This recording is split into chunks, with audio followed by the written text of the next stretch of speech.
important things that I say in the Bonhoeffer book is that we have to understand that the Nazis were not Christians. They sometimes claim to be Christians, but we know what that's called. That's called hypocrisy, right?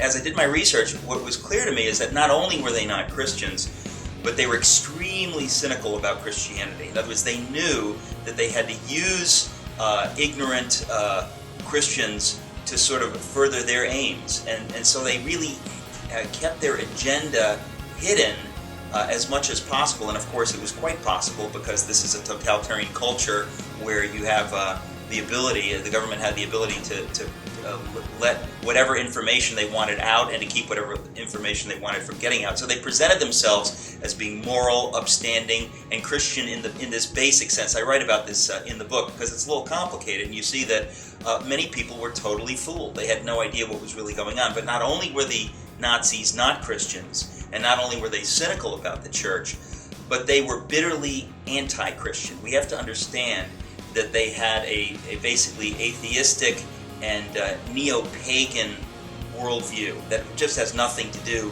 with Christianity. They worship themselves and they worship power. You can call that Nietzschean or you can call it whatever you like, but it's as far from Christianity as possible. As far as the church's role goes during this period, very complicated. Again, in my book I sort of talk about this because you saw that some Christians, the most serious Christians, seemed to see what was happening and wanted to do something about it. A perfect example is Dietrich Bonhoeffer. There's also Dietrich Hildebrandt on the Catholic side.